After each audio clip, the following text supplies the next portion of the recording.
What's up, everybody? Welcome to Podcast Now. I'm Alex, and in this video, I want to go over the frequently asked questions on Hogwarts Legacy and look at also the very kind of simple description of this game on Warner Bros. Games' website. Okay, both of them give us a little bit of info on the game, some of which I didn't really cover last week when we first started talking about it, so I definitely wanted to kind of re-up this and go over a few other details. Really quickly, though, before I do that, number one, if you guys aren't already subscribed, red button right underneath the video. Make sure you do. I really would appreciate it. Also, if you find out that you hate me later down the line, totally cool to unsubscribe, whenever. I make these videos pretty often. I am going to be doing them twice a week, so if you guys like Hogwarts Legacy stuff, you've definitely come to the right place. I've been a pioneer of this game really since the very beginning, and I also want to say our Discord server. I know a lot of people joined it when I was talking about, the Harry Potter RPG. If you guys haven't joined our Discord, link for it will be in the description below. Lots of people already there talking about Hogwarts Legacy. Okay, so let's go into this. Let's read the, again, blog. So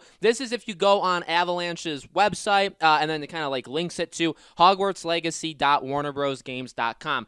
Hogwarts Legacy is an immersive, open-world action RPG set in the world first introduced in the Harry Potter books. Now you can take control of the action and be at the center of your own adventure in the Wizarding world. Embark on a journey through familiar and new locations as you explore and discover fantastic beasts, customize your characters, and craft potions, master spellcasting, upgrade talents, and become the wizard you want to be. Experience Hogwarts in the 1800s. We'll talk about all this, by the way, as soon as I'm done reading it. Your character is a student who holds the key to an ancient secret that threatens to tear the Wizarding world apart. You have received a late acceptance to the Hogwarts School of Witchcraft and Wizardry and soon discover that you are no ordinary student. You possess an unusual ability to perceive and master ancient magic. Only you can decide if you will protect the secret for the good of all or yield to the temptation of more sinister magic. Discover the feeling of living at Hogwarts as you make allies, battle dark wizards, and ultimately decide the fate of the Wizarding world. Your legacy is what you make of it. So let's talk about that little bit first. So a lot of this we knew, okay? We go over basically what you're going to be doing and that you're discovering new locations, old locations, customizing your character, crafting potions, master spells, upgrade talents, and become the wizard. So what we got there is, again, interacting with creatures, making your character basically the way you want it, picking the house you want to be, crafting potions and doing spells. That's, obviously that's pretty, firstly, that's pretty awesome. Secondly, I think that's pretty obvious. Upgrading your talents, so skills, some sort of upgrade system, maybe not necessarily like a gear, but definitely skills, and then become the wizard you want to be is choices, making your choices in this game. Hopefully, by the way, it's not just pure good versus pure evil. I think luckily, we've kind of gotten away from that in general, which is a good thing. I did like that about I think the Infamous games maybe did it best back, say a decade or so ago. Infamous 1 and 2 was very cookie cutter. Okay, very good choice, obviously.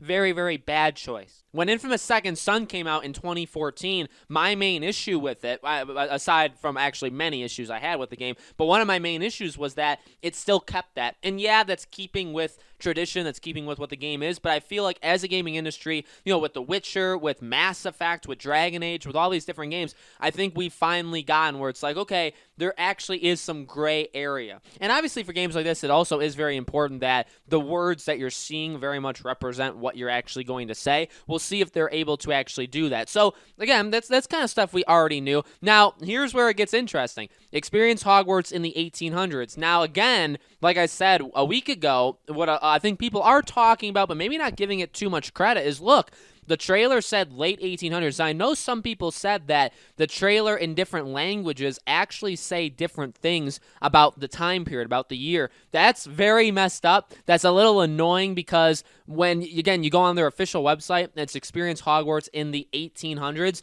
That could honestly mean literally, I made the case for Dumbledore. You could make the case. You could, and I really do stand by that. But that's the 90s, unless and when we're talking about the late 1800s, that's totally possible. That's one of 3-ish decades you could be talking about if you say late, but now this says in the 1800s. And again, I know people said in other languages it actually said different things as well. So we really don't know what time period we're in. Honestly, that is slightly, and actually not even slightly, that is majorly annoying. I would like to know, and it's ultimately, is it the biggest deal in the world? Not if you're, and by the way, I'm not saying there's anything wrong with this. If you are just like a fan of games, if you're a fan of RPGs, you're going to pick this up. If you're not like a diehard Harry Potter fan, you know what I mean? If you're like that, which even sometimes I would maybe even consider myself some of those things, some of them, I don't think it's that big of a deal. But, us, the diehards, the ones that have been following this game for years, even when nobody believed us, it's kind of important. When we talk about Dumbledore, we talk about what things are happening in the wizarding world while we're at school, because those are very important things, and we'll get there with the FAQs that, yeah, they are going to make mentions of them. There are things that are happening. So, I mean, it's kind of important to know, you know what I mean? Like, it's important to know what you are in, because we can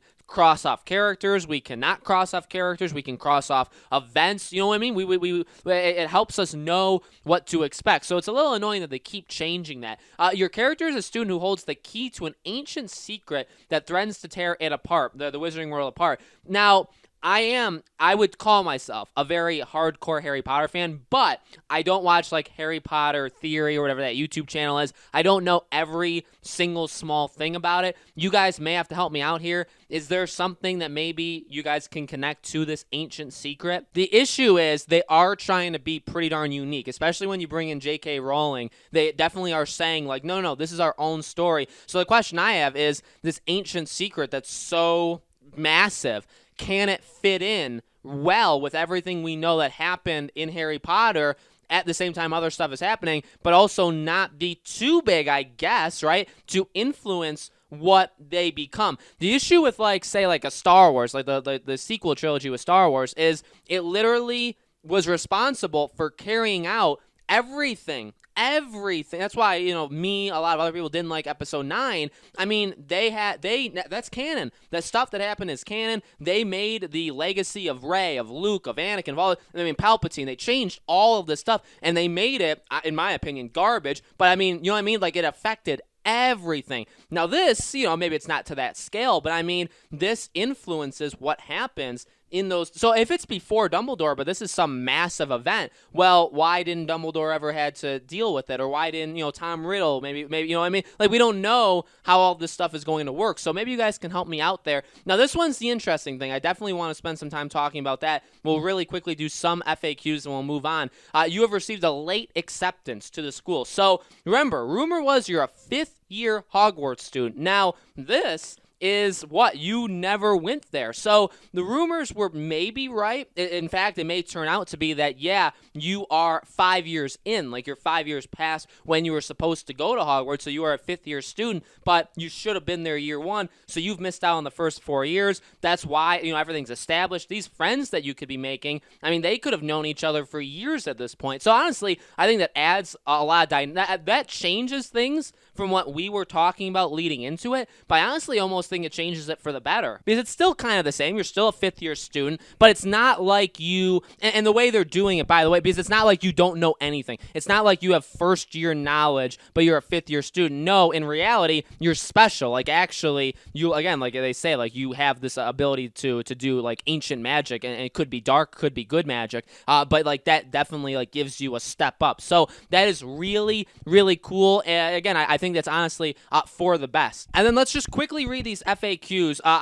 Some of these I'm going to skip, some of them I'm not. What kind of game is it? It's an immersive open world action role-playing game in the 1800s. So there again with that. Who's publishing it? We're going to skip. When does it release? 2021. What platforms? All. PS5, PS4, PS4 Pro, Xbox One family of devices, including Xbox Series X and Xbox One X. That's so confusing. And PC. The J.K. Rowling stuff, we already kind of addressed it. What's her involvement? It's very, very little. They did get her approval. How does it fit into it? The games are firmly rooted in the Harry Potter universe while remaining true to her original work, but it's also new territory by creating fresh ways for fans to immerse themselves in the Wizarding World. Is an original story. The story has players experience life as a Hogwarts student like never before, as they live unwritten and embark on dangerous journey to uncover a hidden truth of the Wizarding World. So it doesn't necessarily, actually, anyway, I almost thought that it did. Never does it say there that it's an original story. It just says that they're still going after like an ancient evil, like a hidden truth.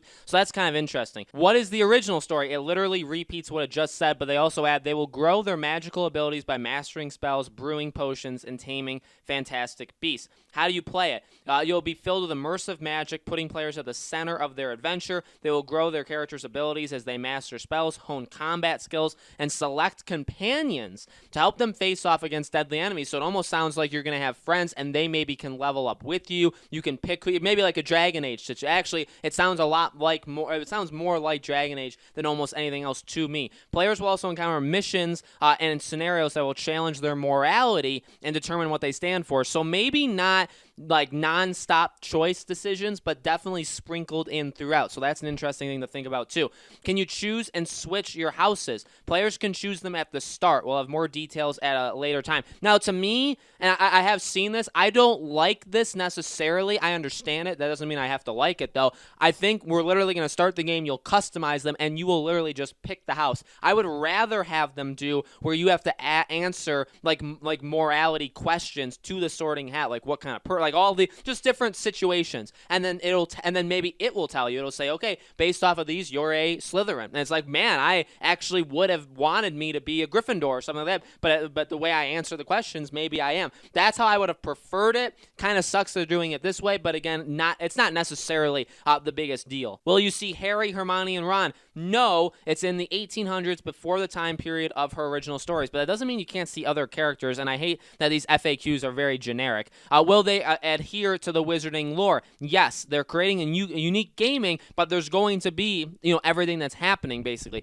Does the game take place only in Hogwarts Castle? No. Forbidden Forest, Hogsmeade, etc. What is Portkey Games? Skipping. What does Portkey mean? Skipping. What type of games? Skipping. Are they created with JK's approval? Each experience offered under it will take place in the wizarding world and will be authentic to the wizarding world. JK Rowling is supportive of Portkey Games and has entrusted the design and creation of the games to Warner Bros. Games and the development involved. So, again, a couple extra things there. Mainly, in my opinion, the biggest things there were missions, making decisions on missions. So maybe not necessarily even when you're talking to friends are you making decisions that are going to impact things all that much, but maybe in select missions, select scenarios, there are going to be big things that you have to decide. Now, again, that goes more in line with maybe the more cookie cutter, blatantly good thing versus blatantly bad thing. Again, that's just speculation. I don't think it'll be that way, but if you tell me that if we find out that you can only make choices in very key situations, that tends to make me more believe that it is a little bit more watered down than what we're used to seeing with, again, the bigger games, Witcher, even Mass Effect. Mass Effect for me was one of the first games that I played that was really like, oh, it is not just, there are good and bad, like blatantly good, blatantly bad, but there's also some other ones in there that are very interesting, and that was, to me, one of the first games that I experienced that did that. So hopefully this game can follow suit. I'm so excited for this game. I love making all these videos for you guys. I think we did learn a couple things from this, maybe stuff that you guys already know, but I definitely wanted to talk about it with you. So let me know in the comments below, what do you think? What other videos do you want to see me talk about with this game? I know I got a lot of stuff as to Headmaster, Potions Teacher. There's a lot of actual characters that we can maybe place in this game, so we'll do that over the coming weeks. I'm going to do 2 videos a week. I'm changing my mind. It'll be 2 videos, not necessarily a set date, but definitely you'll see 2 of these videos every single week on this channel. And then as we get close, it actually most likely will pick up even more, okay? Thank you for watching. Make sure you're subscribed, bell icon turned on, and I will see you all on the next Hogwarts Legacy video.